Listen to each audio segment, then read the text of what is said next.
السلام علیکم ورحمۃ اللہ وبرکاتہ۔ عزیزوں، سیرت سرور عالم صلی اللہ تعالی وسلم کا اگلا اور آخری حصہ آپ حضرات کی خدمت میں پیش کرنے کی کوشش کر رہا ہوں، جس کا ٹائٹل ہے پیارے نبی صلی اللہ علیہ وسلم کا آخری درشن۔ تو آئیے شروع کرتے ہیں۔ بسم اللہ الرحمن الرحیم۔ حضرات، حضور سرور کائنات صلی اللہ تعالی وسلم کے پردہ کرنے کے بعد حضرت ابو بکر صدیق رضی اللہ تعالیٰ عنہ نے ایک وویک پورن بھاشن دیا۔ اس سمے دیا جب مسلمانوں نے سنا تو ان کی آنکھیں کھلی کی کھلی رہ گئیں اور اس کڑوی حقیقت کا انہیں یقین کرنا پڑا۔ سب کو ایسا محسوس ہوا کہ یہ آیت آج ہی اتری ہے۔ ہر مسلمان کی زبان پر یہی آیت تھی اور اسی کی چرچا تھی۔ مسلمانوں کے دل آپ صلی اللہ علیہ وسلم کے پریم اور شردھا سے بھرے ہوئے تھے۔ آپ کے انتقال کی خبر ان پر بجلی کی طرح بن کر گری تھی۔ سنتے ہی وہ بدحواس ہو گئے، ان پر غم کے بادل گھر گئے اور نراشا کی گھٹا چھا گئی۔ حضرت ابو بکر رضی اللہ تعالیٰ عنہ نے قرآن کی آیت پڑھی تو ان کی آنکھیں کھلی اور ہمیشہ انہیں ہوش آ گیا۔ حضرت عثمان رضی اللہ تعالیٰ عنہ کا کیا حال تھا؟ ان کے بھی ہوش گم تھے اور غم اتنا زیادہ تھا کہ زبان پر تالا لگ گیا تھا۔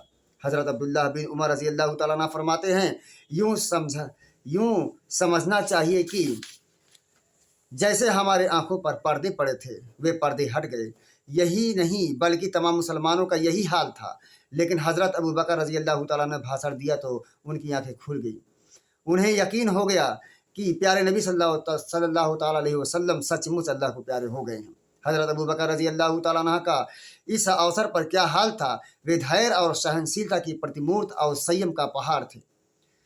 وہ اس نازک موڑ پر صحیح رہنمائی کا بہترین نمونہ تھے۔ حضرت ابو بکر رضی اللہ تعالیٰ عنہ کو پیارے نبی صلی اللہ علیہ وسلم سے کم محبت نہ تھی۔ وفاداری اور جانثاری میں بھی وہ کسی سے پیچھے نہ تھے۔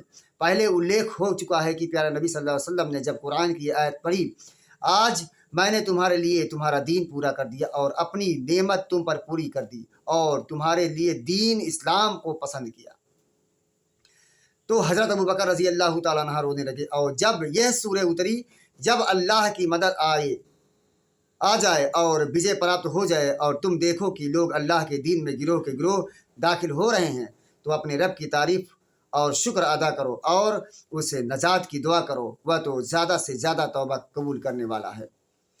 تب بھی حضرت ابو بکر رضی اللہ تعالیٰ عنہ بے قابو ہو گئے تھے اور آنکھوں سے آنسوں کی جھڑیاں لگ گئی تھیں، کیونکہ وہ سمجھ گئے تھے کہ اب آپ صلی اللہ تعالی وسلم کے دن نکٹ آ گئے ہیں اور یہ برا دن دیکھنے کے لیے پہلے ہی سے تیار ہو گئے۔ یہی وجہ ہے کہ پیارے نبی صلی اللہ علیہ وسلم کا انتقال ہوا تو ہر طرف کوہرام مچ گیا۔ مسلمان کلیجہ تھام تھام کر رونے لگے۔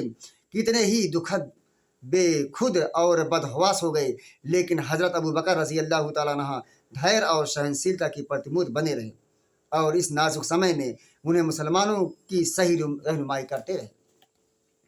یہ اللہ کے اسلام دین پر بہت بڑی مہربانی ہے اور مسلمانوں کے ساتھ بہت بڑا احسان ہے کہ ایسے خطرناک سمے میں حضرت ابو بکر رضی اللہ تعالیٰ عنہ نے ان کو صحیح راہ سجائی، پھسلتے ہوئے انہیں سنبھالا اور ان میں پھوٹ پڑنے سے بچا لیا۔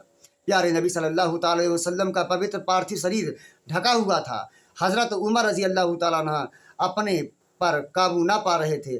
سارے مسلمان بے خود اور بدحواس تھے اور حضرت ابو بکر رضی اللہ تعالیٰ عنہ انہیں سمجھا رہے تھے کہ یہ خدا کی مرضی ہے۔ مومن کی شان یہ ہے کہ وہ خدا کی مرضی کو خوشی خوشی گوارا کرے، ان کے ہر فیصلے کو اپنے لیے بہتر سمجھے، سدیو اس کی اچھا پر سنتشٹ رہے۔